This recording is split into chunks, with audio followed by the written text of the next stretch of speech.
Extreme solo self-funding. So one of the greatest parts, just by osmosis, of living this high pressure, high stress lifestyle of not knowing what's coming next, is that invariably you run into figures and you run into people in your life just through your daily routine that will come into your life and help you in ways that is beyond your wildest imagination. So one summer I was selling watches, high-end timepieces for a jeweler. Guy was completely loaded, he's famous. Was renting 2 cars from him, a Rolls-Royce Dawn and an S63 AMG Benz. $10,000 a month in lease payments. With no job, no income, no stability. I checked myself into a 5-star hotel to sling the watches, because most people, when they're in a pinch and they're in a crunch, what they do is they go low-end everything to try to skimp their way out of it. I had the opposite approach. I had this zeal for life.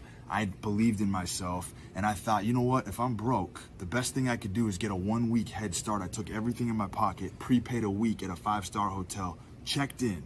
Once I checked in, it occurred to me, all the customers that I needed to sell my watches to were above me, to the left of me, to the right of me, below me. Every wall that I was encased in was a potential buyer.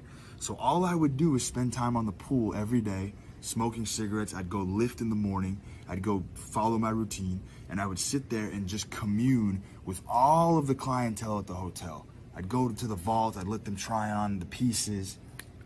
I was selling them like hotcakes. Got myself in an environment where I was thriving. I was paying off the cars, no problem. I would take people out to lunch in the cars.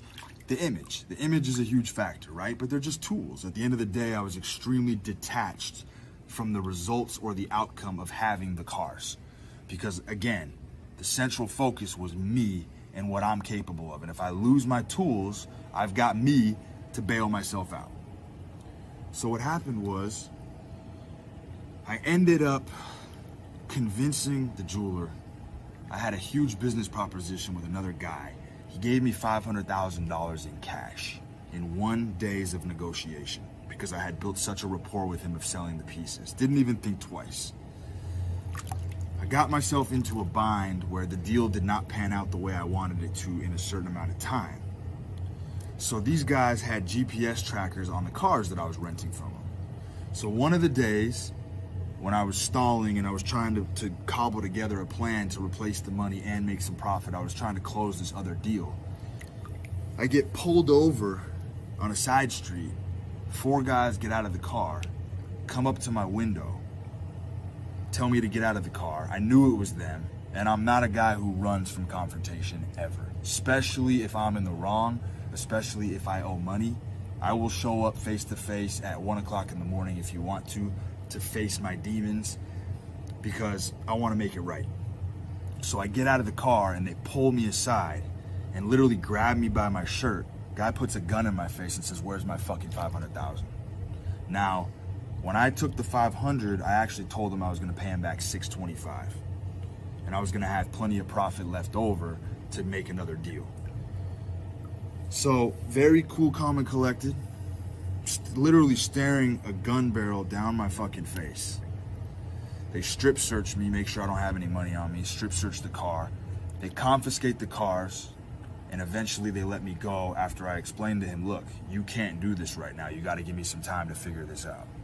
And the whole time, I'll never forget, the guy's looking at me between the eyes, and he's like, I don't know why I like you, but I do. And he said that like 5 times. He's like, I have no clue why I like you, but I like you. And I think it's because I didn't want to run. I got out of the car and confronted him like a man and said, here's the deal. Here's what's going to happen. So I told him to give me 4 days to come up with $625,000. I had 0 at the time because it was all invested in another project that had not panned out yet. Here's where it gets interesting. Here's where solo self-funding completely saves my ass. I walk into my steakhouse. Not a clue how I'm gonna pull this off. They just took my cars. I had nothing on me. All I had was my wallet. I Ubered to my steakhouse that night for dinner. and I bump into a guy, a regular, who I had seen there almost every night. Not as often as me, but very similar pattern of going to the restaurant. Sit down with him for dinner. He's like, what's up? Start chatting. I tell him what I'm going through. Told him what had happened earlier in the day. Same day, same evening. I'd never talked business with this guy. All he knew was that I was a gentleman who comes in there every single night of the week, always have a pretty lady draped over me, and I'm getting 4-star service from every single person in the restaurant. GM's always checking on me. That's all he knows at this point. Told him the story. Tells me to meet him at his office the next morning to have a discussion about the cash. I begged him for it. I said, look, you got to get me out of this jam. I'm going to put together something. I got another project panning out. I'll take care of it. Guy I meet his office next morning. Dude writes me a check for $625,000. No hesitation. No hesitation whatsoever. Just based on pure blind faith, based on the image of representation that I had at the restaurant.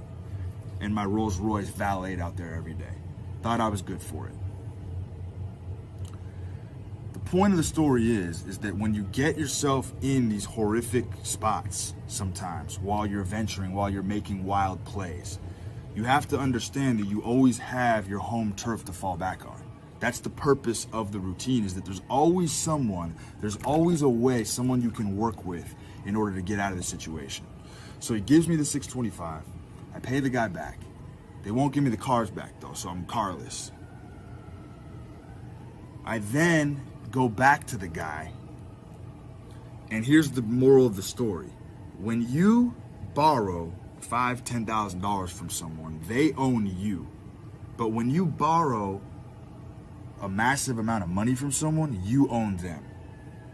And like I've always talked about with leadership and stewardship and believing in yourself, I asked this guy for another $200K.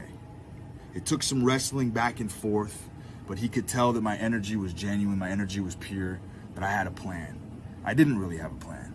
My intention was to go to Vegas, launch on some games, and hopefully get lucky while I was waiting for this other deal to pan out, which when that deal panned out, I could wipe out the board anyway and still walk away with a little bit of crispy profit. But again, I'm setting deadlines way before they're due. I'm bringing the action to the forefront. So I take the $200K, he gives it to me in cash. I go to Vegas. I go on the luckiest tear, a once in a 15-year, this will never happen again. I go on a wild streak playing craps. Hot hand at a dice game. I make $1.2 million in 2 hours. I cash out. I fly home. I take care of him, pay him back $1 million. I keep 200 grand for myself, and I wait for my other project to pull back out. I get my cars back. I put a $100,000 deposit, prepay them for a year. Now I'm back in business again. Got the cars. I'm rolling. I'm back at the pool. I'm back in the hotel. I got money in my pocket. I'm waiting for a huge project to bust open over here. The point of the story is that with this ruthless self-belief and this vicious routine, this portrait of performance, that's where people that have money want to invest in you. They want to put their money in young gunslingers who are ambitious, and they're also looking for a thrill. A lot of these guys are retired, they already have money, but they want to live vicariously through a young hotshot who's just coming up in the world and has wild ideas. And so I have walked into situations like this so many times in my life. I really can't say I've taken any L's, because whenever I've been destitute, whenever I've gone bankrupt with my wild ideas, taking shots, firing rockets into the abyss, I always happen to bump into some dude who I can do business with, who will help me out.